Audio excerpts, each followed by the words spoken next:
মুন্সিগঞ্জে BNP নেতার বিরুদ্ধে অপপ্রচার প্রতিবাদে সংবাদ সম্মেলন। মুন্সিগঞ্জের সিরাজদি খান উপজেলার সাবেক ছাত্রদলের সাংগঠনিক সম্পাদক মোহাম্মদ সুমন ভূঁইয়ার বিরুদ্ধে ষড়যন্ত্রমূলক অপপ্রচারের অভিযোগ উঠেছে। বিস্তারিত থাকছে মুন্সিগঞ্জ থেকে হাবিব হাসানের প্রতিবেদনে। শনিবার 30 মে সিরাজদি খান প্রেস ক্লাবের হলরুমে এক সংবাদ সম্মেলনে তিনি এ অভিযোগ করেন। সংবাদ সম্মেলনে লিখিত বক্তব্যে মোহাম্মদ সুমন ভূঁইয়া বলেন, আওয়ামী লীগের দোসররা ও এলাকার নামধারী বিএনপির লোকজন মিলে রাজনৈতিক ও সামাজিকভাবে হেয় প্রতিপন্ন করার উদ্দেশ্যে গভীর ষড়যন্ত্র করে এই অপপ্রচার চালাচ্ছে।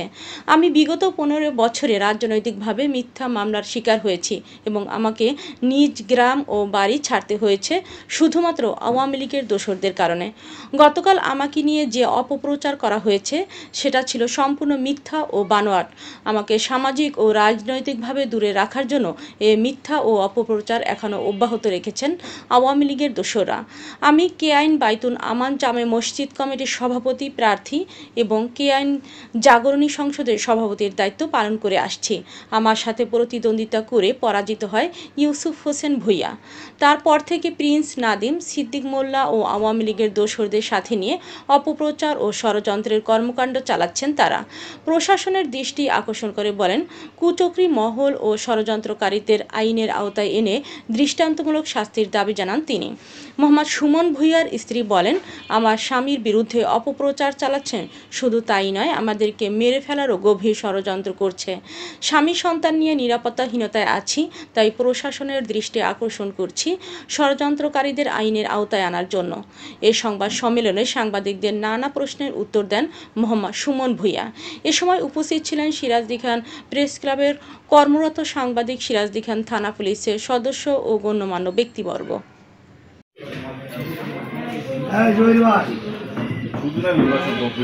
যারা আছেন তারা দর্শক, তারা দেখেন, তারা কিন্তু সুন্দর হয় এটা আপনারা দেখেন এবং সুস্থ নিরপেক্ষ ভূমিকা পালন করেন।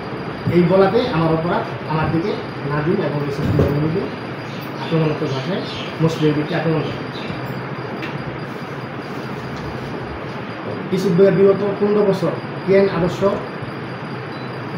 সভাপতির দায়িত্ব পালন করে। আদর্শ সভাপতি এই কমিটির সাধারণ সম্পাদক সম্রাট ইকবাল, আমি এটা বলে গেছি 6 বছর আগে মারা যায়, এখন থেকে কোনো হিসাবে।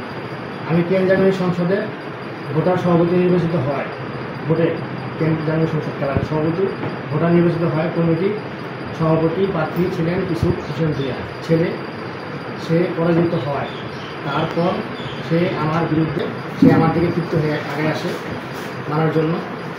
গ্রামবাসীরা দেখছে এবং প্রতিবাদ করায় সে কালকে বিকেলে আমার বিরুদ্ধে একটা মিথ্যা মিছিল প্রচার করছে এবং সেই মিছিল যাদের নিয়ে প্রচার করছে, কিছুদিন আগে আপনারা দেখছেন সুখে ঠিকানা একটা ঘটনা, আনিস ভূঁইয়া মোবাইল ছিনতাই করছে এবং সেই মোবাইল ছিনতাইয়ের ঘটনা আমি ফেসবুকে কেন দিলাম, এর জন্য সে আমার বিরুদ্ধে বিশালভাবে ক্ষিপ্ত। এবং তার আনিস ভূঁইয়ার বড় 2 ভাই, বড় একজন যুবলীগ, একজন শ্রমিক লীগ, ইয়াবা ব্যবসায়ী আনোয়ার ভূঁইয়া, শ্রমিক লীগ আওয়ামী লীগের সময়তে অনেক কিছু করছে, উনি ধরা উঠেছে, সেই ফুটেজ আমার কাছে আছে। এবং এখন নাদিমের ছোট ছায়ায় তারা এই দেশে তার অকারেন্স সাম্রাজ্য ঘুরে পড়ছে। আইনশৃঙ্খলা বাহিনী আমাকে সাপোর্ট দিচ্ছে, বলছে যে এখন আপনি কোনো ঝগড়ায় যাবেন না, যারা প্রকৃত বিএনপি করে তারা কোনো ঝগড়া করে না, তারা কোনো নৈরাজ্য করে না, তারা কোনো সন্ত্রাস করে না, আপনি ঠান্ডা হন, আমরা আইনের ব্যবস্থা নেব। আইনশৃঙ্খলা বাহিনী এগুলো আমাকে আশাবাদ করছে। আপনি কোনো লিখিত অভিযোগ করছেন কিনা? আমি এখনও করি নাই, আমি সাংবাদিক সম্মেলন শেষ করে তারপরে থানায় যাই, আমি লিখিত অভিযোগ করি। নাদিম এবং নাদিমের ভাই ইউসুফ ভূঁইয়া, সে আমাকেও হুমকি দিছে যে তোর স্বামী যদি এসব না করে তাহলে আমার স্বামীর অবস্থা খারাপ করবে, মাইরা ফেলার হুমকি দিছে। আমার সন্তান নিরাপদ নয়। এখন কালকের যে গতকালকের যে ঘটনা, মিথ্যা প্রচারণা, আমরা অপবাদ যে এমন মিথ্যা কথা কীভাবে দিতে পারে। আমি এখন আপনার আমার এতে সন্তানের উপর প্রভাব পড়ার হুমকি। এখন আমি বিচার চাই, যে আমার মানহানি মামলা করতে চাই, আপনারা আমার সহযোগিতা করবেন, এটা আমার আপনাদের প্রতি আকুল আবেদন। আমার আর কিছু বলা নাই। আমি এই নোংরা মিথ্যা অভিযোগে আপনাদের কাছে বিচার চাই এবং দেশবাসীর কাছে বিচার চাই। আমার স্বামী এই বিএনপির জন্য অনেক কিছু করছে।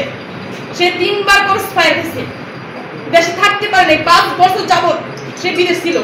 আমার ভাবমূর্তি নষ্ট করার জন্য একটি কুচক্রী মহল, যারা আওয়ামী লীগের ছত্রছায়ায় লালিত পালিত হয়েছে এবং আওয়ামী লীগের দোসর, তারা নিজেরা আওয়ামী লীগ করে